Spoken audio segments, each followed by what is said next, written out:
సంఘ సంస్కర్త కుల వివక్షపై పోరాడిన యోధుడు మహాత్మా జ్యోతిరావు పులే 198వ జయంతి సందర్భంగా ఎన్టీఆర్ జిల్లా తిరువూరు నియోజకవర్గ కాంగ్రెస్ పార్టీ మండల ప్రెసిడెంట్ పల్లెపాటి శ్రీనివాసరావు కాంగ్రెస్ కార్యాలయంలో జ్యోతిరావు పులే చిత్రపటానికి పూలమాలలు వేసి ఘనంగా నివాళులర్పించారు. అనంతరం సమాజంలో మహిళలు చదువుల్లో రాణించాలని, మహిళలు పురుషులతో సమానంగా సమాజంలో రాణించాలని కృషి చేసిన వ్యక్తి పూలే అని, సమాజ స్థాపన కోసం అంటరానితనం నిర్మూలన కోసం పోరాడిన వ్యక్తి అని, ఆయన చేసిన సేవల గురించి పల్లెపాటి శ్రీనివాసరావు మాట్లాడారు. ఈ కార్యక్రమంలో తిరువూరు నియోజకవర్గ కాంగ్రెస్ పార్టీ నాయకులు, మహిళలు తదితరులు పాల్గొన్నారు.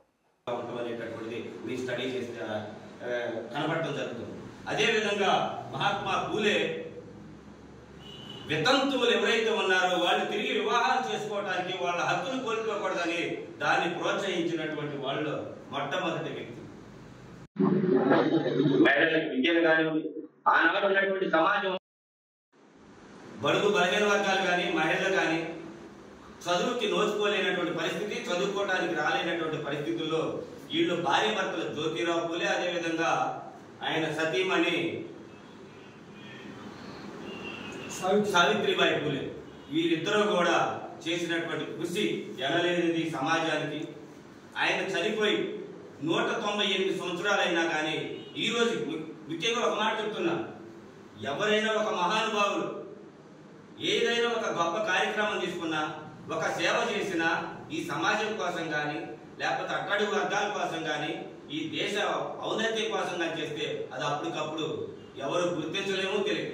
కానీ దాన్ని ఆయన చేసిన సేవల్ని స్టడీ చేసి తర్వాత వచ్చే తరం చెబితే తప్ప వాళ్ళ గొప్పతనం తెలియనటువంటి పరిస్థితి ఉంది. ఆయన గొప్పతనాన్ని ఈ రోజు మనం చెప్తున్నామంటే చాలా కాలం వాళ్ళ గొప్పతనాన్ని మరుగున పడింది.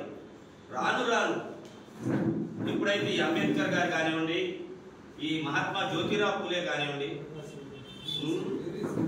కందుకూరి వీరేశలింగం పంతులు గారు కానివ్వండి, వాళ్ళు తీసుకున్నటువంటి విప్లవాత్మకమైనటువంటి మార్పులే ఈ రోజు ఈ దేశంలో కానీ ఈ దేశం ద్వారా ప్రపంచానికి కానీ అవి మార్గదర్శకంగా మిగిలి అంటే ఆనాడు వాళ్ళు చేసినటువంటి వాళ్ళ జీవిత త్యాగాలని చెప్పేసి ఈ సందర్భంగా తెలియజేస్తూ 1888లో మహాత్మా అనేటటువంటి బిరుదుని పూలే గారికి ఇవ్వడం జరిగింది. అదే సంవత్సరంలో ఆయన స్ట్రోక్ వచ్చి పెరాలసిస్, దాని ద్వారా పక్షవాతానికి గురై మంచాన పడి 1890లో ఆయన తుది శ్వాస విడేటటువంటి జరిగింది. కానీ అలాంటి గొప్ప మహనీయుల్ని ముఖ్యంగా ఏంటంటే వారి భార్య భర్తలు ఇద్దరు కూడా వాళ్ళు చేసినటువంటి త్యాగం, వాళ్ళు పడ్డటువంటి త్యాగం అనితర కాదు, కానీ వాళ్ళు అనేక అవమానాలకు గురయ్యారు. సమాజం మహిళల విద్యను తీసుకెళ్తున్నారు. ఆయన భార్య సావిత్రిబాయి పూలే స్కూలు పెట్టి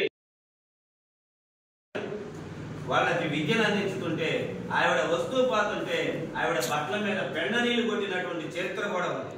కానీ ఆవిడ ఎప్పుడు కూడా ఏనాడు ఇదవకుండా వాటిని తుడి చేసుకుని వెళ్ళిపోయి ఆ పిల్లల్ని, ఆ మహిళల్ని తీర్చిదిద్ది ఈ రోజున మహిళలు ఈ భారతదేశంలో చదువుకున్నారన్నా, ఇవాళ ఎంత ఉన్నత స్థితిలో చేరుకున్నారన్నా దానికి ప్రధాన కారణం మహాత్మా జ్యోతిరావు పూలే. ఆయన